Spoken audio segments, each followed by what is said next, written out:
حضرت سے کچھ حسد ہو تو میں آپ کو ایک چیز کہوں کہ ہماری حضور تاج الشریعہ سے محبت کیوں ہے بھائی؟ حضور تاج الشریعہ سے ہماری محبت کیوں؟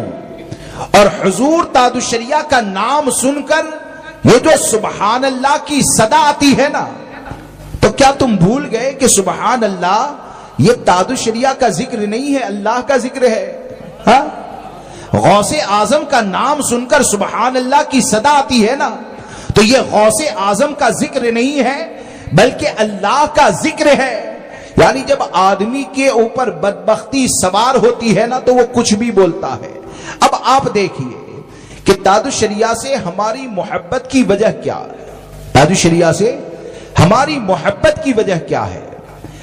تو ظاہر سی بات ہے کہ تاج الشریعہ سے ہم محبت اس لیے کرتے ہیں کہ حضور تاج الشریعہ نے ہمیشہ ہم کو شریعت پر قائم رہنے کا درس دیا۔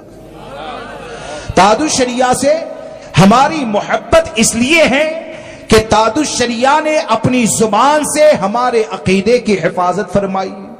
تاج الشریعہ سے محبت اس لیے ہے کہ تاج الشریعہ اس منصب کا حق ادا کرنے والے ہیں کہ جس منصب کے حق کے حوالے سے ہمارے آقا نے فرمایا کہ جب فتنے ظاہر ہو، گمراہیاں پھیلنے لگے، اور ایسے وقت میں اگر عالم اپنے علم کو چھپاتا ہے تو اس پر اللہ کی لعنت، فرشتوں کی لعنت، تمام لوگوں کی لعنت۔ جب یہ حدیث پاک کو ہم سنتے ہیں اور اس کے بعد تاج الشریعہ کا دامن ہاتھ میں آیا تو ہم اس کو دیکھتے ہیں تو ہم کو یہ نظر آتا ہے کہ تاج الشریعہ یہ آقا کریم صلی اللہ تعالی علیہ وسلم کی بارگاہ سے ایک رہبر کو جو عہدہ دیا گیا، میرے تاج الشریعہ نے جب منہاجیت کا فتنہ اٹھانا تو علم کو چھپایا نہیں بلکہ علم کو ظاہر کر کے ہم کو منہاجیت کے فتنے سے بچایا۔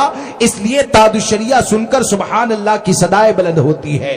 تاج الشریعہ کا ذکر سن کر سبحان اللہ کی صدائے کیوں بلند ہوتی ہے؟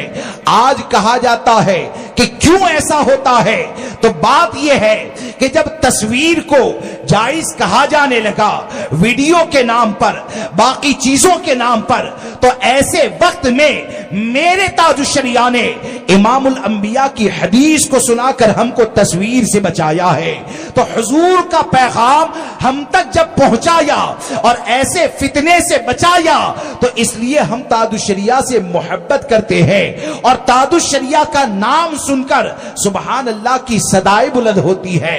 اب اگر تم کو سمجھ میں نہیں آتا ہے تو ہم کیا کریں؟ اور تم نے تو اتنی بڑی جہالت، یعنی اس میں ایک جملہ لکھا ہے کہ پیروں کو چھوڑو۔ ہاں، یہ جو مطلق جملہ ہے تمہارا کہاں جائے گا؟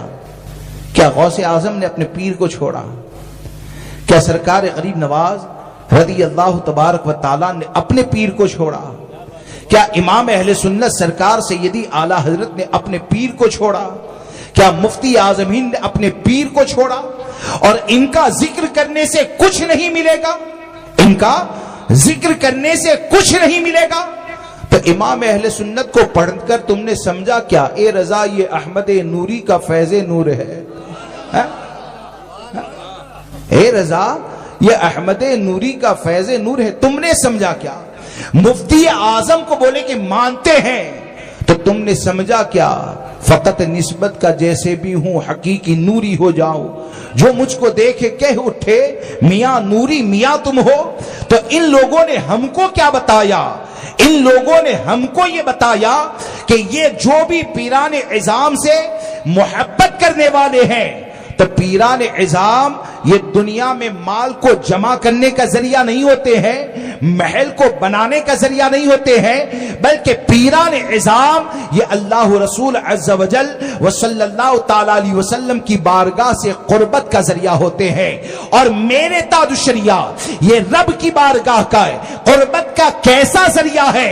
اگر نہیں جانتا ہے تو میرے ساتھ چل، ہزاروں زبانیں بولتی ہے لیکن وہ فائدہ نہیں ہوتا ہے، لیکن میرے تاج الشریعہ وہ ہے کہ ہم چہرے دکھا سکتے ہیں کہ تاج الشریعہ کو دیکھا کفر نکل جاتا ہے اور عشق مصطفیٰ دل میں پیدا ہو جاتا ہے۔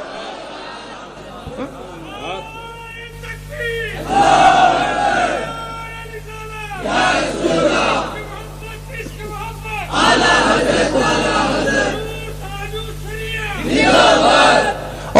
تمہارے لوگوں کی طرح خوابوں کی بارات نہیں ہے. ہاں خوابوں کی بارات نہیں. کس نے دیکھا کیا دیکھا, ہاں یعنی دیکھنے والا بخشا نہ جائے, ہاں اور جانے والے بخشے جائے, وہ سب خواب ہمارے یہاں نہیں ہے. ہم الحمدللہ بتا سکتے ہیں. تو بات اصل میں یہ ہے کہ شریعت کا حکم یہ ہے متقی لوگوں سے محبت کی جائے. کیا حکم ہے؟ شریعت کا حکم یہ ہے متقی لوگوں سے محبت کی جائے. اور یہ کہ پیر کیا جنت دلائے گا, ہاں پیر کیا جنت دلائے گا. تو پہلی چیز تو یہ ہے کہ ہم جن کو پیر کہتے ہیں نا, وہ تاج الشریعہ جیسے متقی لوگوں کو پیر کہتے ہیں. ہاں تمہاری طرح نہیں کہ عورتوں کی طرح مشابہت کرنے والے مداری کے ساتھ بیٹھ جاؤ, ہاں مداری کے ساتھ بیٹھ جاؤ, اس کے لوگ مرید بھی ہوتے رہے. تو ارے یہ تو ایسے لوگ ہیں کہ حدیث میں کسی پیر کی بات نہیں کرتا, حدیث میں عورتوں کی مشابہت کرنے والے پر ہمارے آقا نے لعنت فرمائی ہے. تو وہ تمہاری بدبختی ہے کہ تم ایسے کی گود میں جا کر بیٹھتے بھی ہو, مرید ہوتے ہوئے دیکھتے بھی ہو, اور ایک ہم ہیں کہ ایسے کے قریب جاتے ہیں کہ جس کا نعرہ یہ ہے کہ جو پیا کو بھائے اختر وہ سہانا راگ ہے, جس سے ناخوش ہو پیا وہ راگنی اچھی نہیں. یہ اپنے اپنے نصیب کی بات ہے. اور رہا یہ کہ متقی کے ذریعے کیا ملے گا. ارے بھائی بہار شریعت کا پہلا حصہ پڑھ لیتے, ہاں اردو, یعنی جو عوام میں سے جو بہار شریعت کا پہلا حصہ ہے نا, اگر اس کو بھی پڑھ لیتے ہیں تو بہت کچھ سمجھ میں آ جاتا ہے. اگر یہ سمجھ میں نہیں آتا ہے تو ایک دو کتابوں کے نام ہم سے لے لو, اور ہم سے ایک دو کتابوں کے نام لے کر میدان محشر میں شفاعت کون کون کرے گا اس کو پڑھ لو. ہاں میدان محشر میں شفاعت کون کون کرے گا اس کو پڑھ لو, تو انشاءاللہ وہ شفاعت کرنے والوں میں تاج الشریعہ بھی نظر آئیں گے, مفتی اعظم بھی نظر آئیں گے, امام اہل سنت بھی نظر آئیں گے, سلطان الہند بھی نظر آئیں گے. حقیقت یہ ہے کہ ارے بھائی بات یہ ہے کہ جب یہاں تک کہا گیا کہ کسی عورت کی مس ڈیلیوری ہو جائے نا, یعنی کچا بچہ پیدا ہو, تو کیا کہا گیا, صورت اگر ظاہر ہوتی ہے نا تو اس کا نام رکھیں. بہتر یہ ہے کہ لڑکا ہے تو محمد نام رکھتے ہیں, ہاں اس کو دفن کیا جائے. وہ کیا ہوگا پتا ہے, یعنی جو مردہ بچہ پیدا ہوا, کچا بچہ پیدا ہوا نا, کل میدان محشر میں وہ اپنے ماں باپ کو کھینچ کر جنت میں لے جائے گا. ہاں تو کیا میرے تاج الشریعہ کی طاقت اتنی بھی نہیں مانی؟ ہاں کیا متقی لوگوں کی طاقت اتنی بھی نہیں مانی؟ شاید تم نے اپنے جرموں کو دیکھ کر اپنے اوپر قیاس کیا ہوگا, کیونکہ تم سادھوؤں کو ہار بھی پہنا لیتے ہو, اور ہمارے یہاں یہ نہیں. اور یہ کہ سیاست ہے تو کرنا پڑتا ہے, تو اس بات کو یاد رکھ کے چلے کہ ہمارے اسلاف نے سیاست کی ہے, لیکن سیاست وہی کی ہے جو شریعت نے اجازت عطا فرمائی ہے, جو شریعت مطہرہ نے اجازت عطا فرمائی ہے.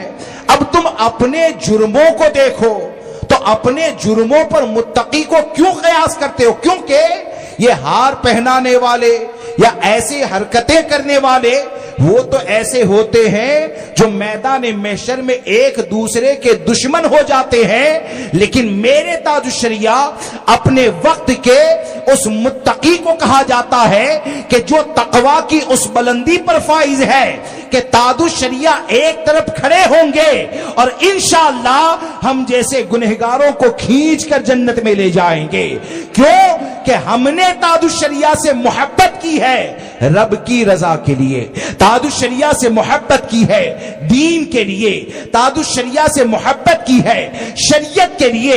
اور قرآن کیا اعلان کرتا ہے, الاخلاء یومئذ بعضهم لبعض عدو الا المتقین. یعنی قرآن کا یہ اعلان, یعنی قرآن تو کم سے کم پڑھ لو. تم یہ کہتے ہو ہم قرآن و حدیث کی بات کرتے, ایک بھی حدیث بیان نہیں کر پاتے, ہاں ایک بھی حدیث بیان نہیں کر پاتے.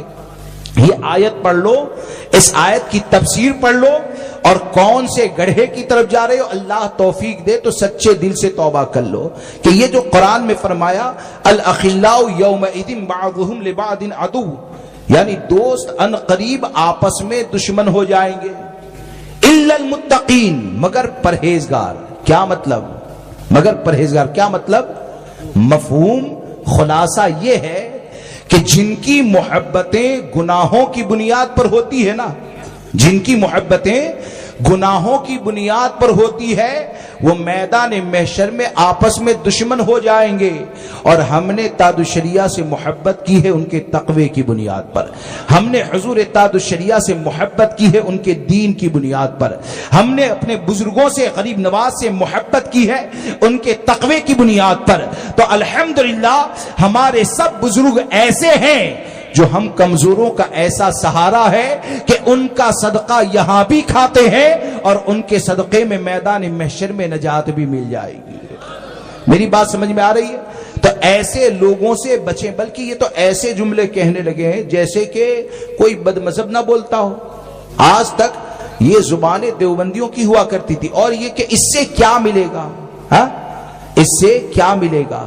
تو میں آپ کو ایک مثال بتاؤں کہ بزرگوں کے ذکر سے کیا ملتا ہے. ایک مثال میں دیتا ہوں. یہ کرسی ہے، یہ کرسی جس نے بنائی، یہ کرسی کی تعریف کرو گے، تعریف کرسی کی، لیکن کرسی بنانے والا تعریف سن کر خوش ہوگا کہ ناراض ہوگا؟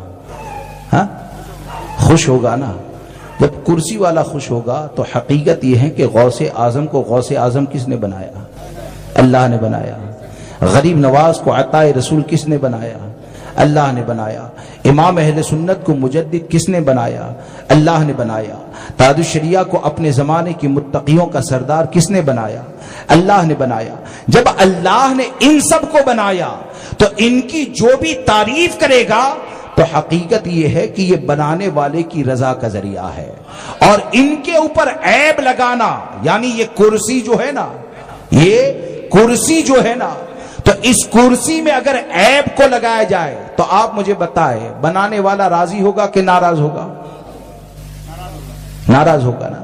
اب جب بنانے والا ناراض ہوگا تو آپ مجھے بتائیں اللہ جسے متقی بنائے، سرکار متقی کی فضیلت بیان کریں اور احادیث میں بخشش اور شفاعت کے بارے میں ذکر کیا جائے تو ان کی فضیلتوں کو بیان کیا گیا اور تم فضیلتوں کا انکار کرتے تو یہ سمجھتے ہو کہ تم سے بزرگوں کی فضیلت کا انکار کرنے والے ہو.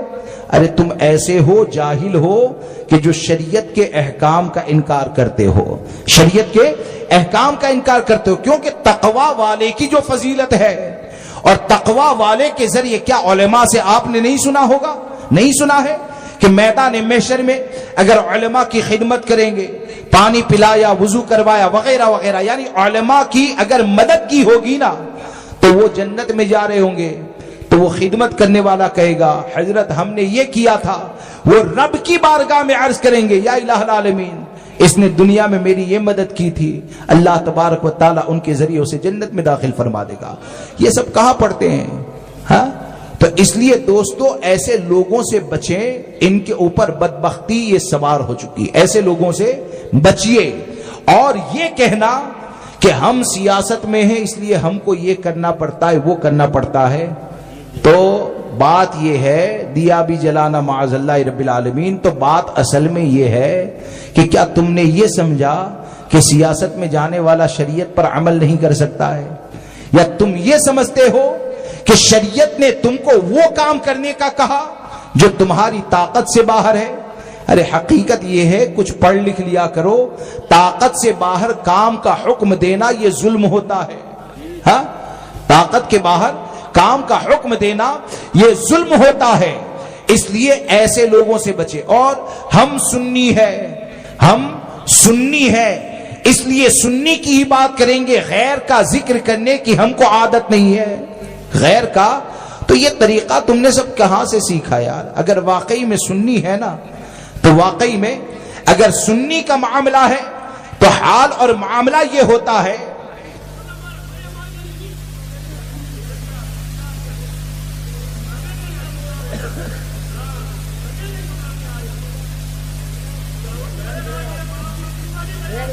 دو شریف پڑھ لیجیے. اللہم صلی علی سیدنا و مولانا محمد معدل الجود والکرم وآلہ و اصحابہ وبارک وسلم صلاۃ و سلام علیک یا رسول اللہ صلی اللہ تبارک و تعالی علیہ وسلم.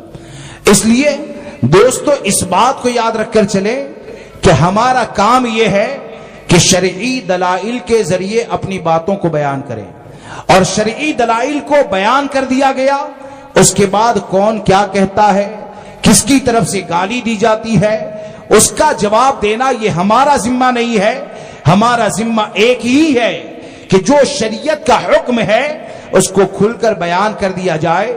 اس لیے سرکار سیدی اعلی حضرت فاضل بریلوی رضی اللہ تبارک و تعالیٰ عنہ کے مسلک کے اوپر قائم رہیں، اور حضور اتحاد الشریعہ کے حوالے سے یہ 100% یقین سے جانے کہ حضور اتحاد الشریعہ وہ ہے کہ جن کی زبان نے ہم کو فتنوں سے بچایا ہے، جن کے کام نے